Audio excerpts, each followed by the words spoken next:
దేవుని పరిశుద్ధ నామానికి మహిమ కలుగును గాక. ప్రభునందు ప్రేమైన వాళ్ళరా, మీ అందరికీ ఈ ఉదయకాలపు దైవ దీవెనలు సమృద్ధిగా మీకు కలుగును గాక. దేవుని మహాకృపను బట్టి గడిచిన రాత్రంతా క్షేమంగా సుఖంగా దాటి రావటానికి ప్రభు కృపనిచ్చారు. మరొక దినాన అనుదిన వాక్యాహారం అనే ఈ ప్రత్యేక సమయానికి మనం చేరుకున్నాం. ఈ కార్యక్రమం కోసం అందరూ ప్రార్థన చేస్తూ పాలు పొందుతూ ఉన్నారు. దాదాపుగా 2 మాసాలు పూర్తయినాయి. జూలై 1వ తారీఖున అనుదిన వాక్యాహారం అనే ఈ ప్రత్యేక కార్యక్రమాన్ని మనం ఏర్పాటు చేసుకున్నాం. ప్రతిదినము ఈ 2 మాసాలు ఈ కార్యక్రమం విజయవంతంగా ముందుకు నడిపించిన దేవాది దేవునికి మహిమ కలుగును గాక. ఇంకా ప్రతిదినము దేవుని వాక్యం ద్వారా మనం బలపరచబడినట్టుగా మీరు ప్రార్థన చేయండి. మీ వంతు ప్రార్థన సహాయాన్ని నేను కోరుకుంటూ ఉన్నాను, మీ వంతుగా.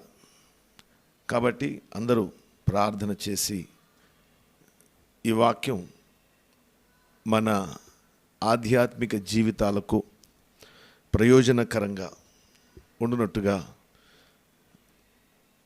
మీ అనుదిన ప్రార్థనలో అనుదిన వాక్యాహారం కోసం ప్రార్థన చేయాలని మనం చేస్తూ మీ ప్రార్థనలో జ్ఞాపకం చేసుకోవాలని మరొకసారి కోరుకుంటూ ఉన్నాను. రండి, నేటి దిన వాక్యాహారము కొరకు మనము ఒక చిన్న మాట చదువుదాం. 119వ కీర్తన 105వ వచనాన్ని చదువుతున్నాను. నీ వాక్యము నా పాదములకు దీపమును, నా త్రోవకు వెలుగునై ఉన్నది. ప్రభునందు ప్రేమైన వాళ్ళరా, చదవబడిన ఈ వాక్య భాగంలో నుంచి మనము ఒక ఆత్మీయ పాఠమును పొందుకుందాం. నీ వాక్యము నా పాదములకు దీపమును, నా త్రోవకు వెలుగునై ఉన్నది. దేవుని బిడ్డలారా, పాదము, త్రోవ అనేది మనము ప్రయాణించటానికి పాదములు అనేది కూడా ప్రయాణానికే. అయితే ఈ పాదము అడుగు వేయవలసినటువంటి స్థలము, లేక ఈ పాదములతో ఎక్కడ అడుగు తీసి అడుగు వేస్తూ అలా ముందుకు సాగుతూ ప్రయాణం చేయాలో మనకు తేటగా తెలియాలి. తేటగా తెలియాలి అన్నప్పుడు ఖచ్చితంగా వెలుగు అవసరమై ఉంది. ఆ వెలుగు ఏం చేస్తుంది అంటే, మనము నడవవలసినటువంటి త్రోవ, మనము ప్రయాణం చేయవలసినటువంటి ఆ త్రోవను తేటగా తెలియపరుస్తుంది. అప్పుడు మనము మన ప్రయాణము క్షేమంగా సుఖంగా జరుగుతుంది. ఆధ్యాత్మిక జీవితం కూడా ప్రయాణం లాంటిదే అనే విషయం మనకు బాగా తెలిసిన విషయం. ఆధ్యాత్మిక జీవితంలో కూడా మన అడుగు ముందుకు పడటానికి వెలుగు కావలసి ఉంది. ఆ వెలుగు ఏమిటా వెలుగు అంటే, వాక్యము అనేటటువంటి వెలుగు. వాక్యము అనే వెలుగు. ఈ వాక్యము ఎలా ఉండాలి అంటే పాదమునకు కట్టిన దీపము. అంటే పాదాలకు ఎవరు దీపాలు కట్టుకోరు,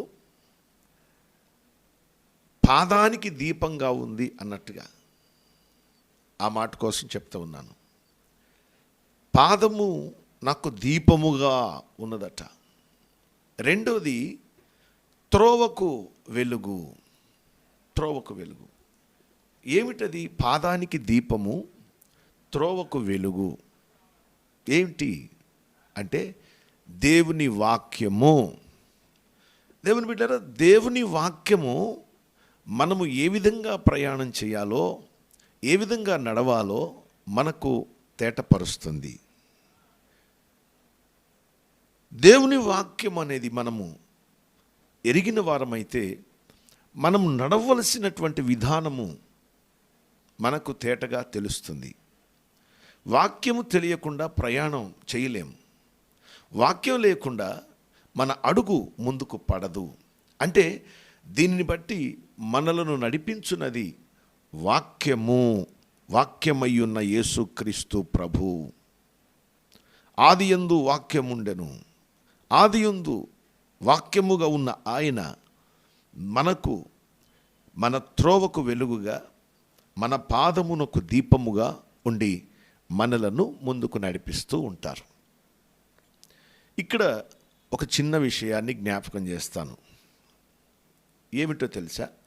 ఒకవేళ పాదానికి దీపముగా, త్రోవకు వెలుగుగా ఉందనుకుందాం.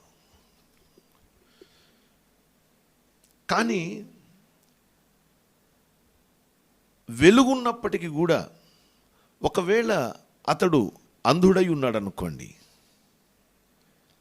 రెండు నేత్రాలు లేవనుకోండి, దృష్టి లోపం ఉన్నప్పుడు, దృష్టి సరిగా లేకపోవటం కాదు, అసలు దృష్టి లేదు. మరి అలాంటప్పుడు వాక్యము దీపంగా ఎలా ఉంటుంది?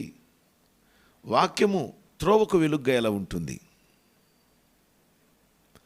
పాదానికి ఒక్కదానికి దీపంగా, త్రోవకు వెలుగుగా ఉంటే సరిపోతుందా? ఆలోచన చేయండి. వానికి రెండు నేత్రాలు లేవు,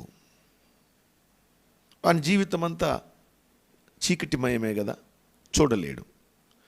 అలాంటప్పుడు వానికి వాడు ప్రయాణం చేస్తున్నటువంటి ఆ త్రోవకు వెలుగుగా లేక పాదానికి దీపంగా దేవుని వాక్యం ఎలా పనిచేస్తుంది? అప్పుడు ప్రయాణం ముందుకు సాగదు కదా. అంటే ఇప్పుడు పడిన వెలుగు అనేది కంటికి త్రోవ మీద వెలుగు పడింది, పాదానికి దీపంగా ఉంది అంటే అర్థం ఏమిటి అంటే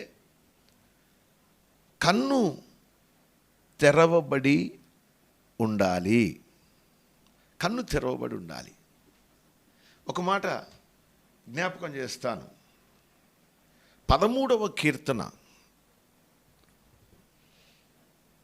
4వ వచనం చదువుతున్నాను. నేను మరణ నిద్ర నొందకుండను, వాని గెలిచితినని నా శత్రువు చెప్పుకొనకుండను, నేను తూలిపోయి ఉండగా నా విరోధులు హర్షింపకుండను, నా కన్నులకు వెలుగిమ్ము. ఇక్కడ ప్రార్థన చేస్తున్నాడు దావీదు, నా కన్నులకు వెలుగివ్వయ్యా అని. దేని కొరకు కన్నులకు వెలుగు? దేని కొరకు అంటే నేను మరణ నిద్ర నొందకుండను, అది మొదటి సంగతి. వాణ్ణి నేను గెలిచాను అని నా శత్రువు నన్ను గురించి చెప్పకుండా ఉండునట్టు, అది రెండో విషయం. నేను తూలిపోయి ఉండగా, నేను పడిపోయి ఉండగా నా విరోధులు హర్షింపకుండునట్లు, ఈ మూడు నెరవేరకుండా ఉండాలి అంటే నా కన్నులకు వెలుగివు. ఇదేమి ప్రార్థన అండి? విచిత్రమైన ప్రార్థన. మరణ నిద్ర నొందకుండా ఉండాలంటే కన్నులకు వెలుగు రావాలా? వాణ్ణి గెలిచి తిని అని శత్రువు నన్ను గురించి చెప్పకుండా ఉండటానికి కన్నులకు వెలుగు రావాలా? నేను తూలి ఉన్నప్పుడు నా శత్రువులు సంతోషింపకుండా ఉండుట నా కన్నులకు వెలుగు. తూలిపోయాడట, పడిపోయాడు వాడు.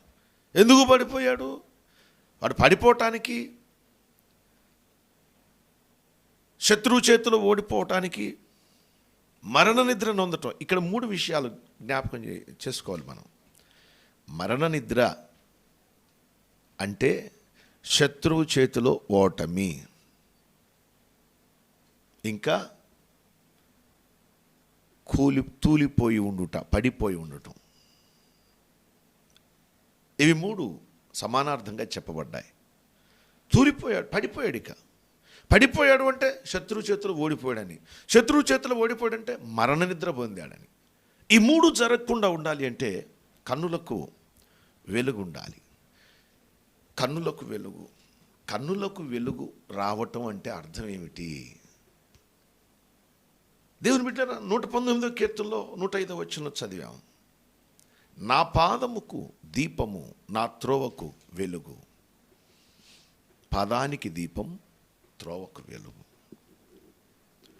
దేవుని బిడ్డలారా, పాదానికి దీపం, త్రోవకు వెలుగు అనేది మనము ఏ విధంగా అర్థం చేసుకోవాలి అంటే,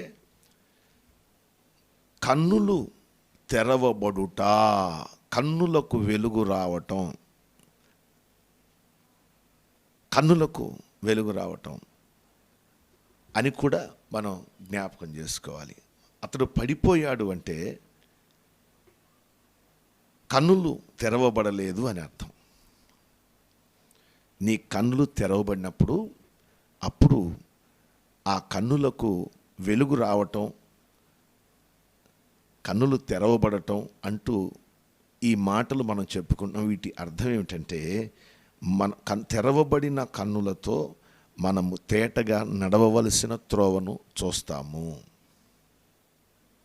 నడవవలసినటువంటి త్రోవ మనం తేటగా గుర్తుపడతాము.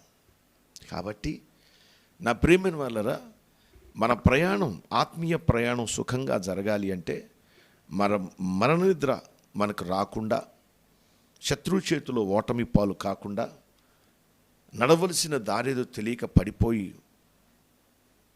ఉండకుండా ఉండటానికి కన్నులకు వెలుగు రావాలి.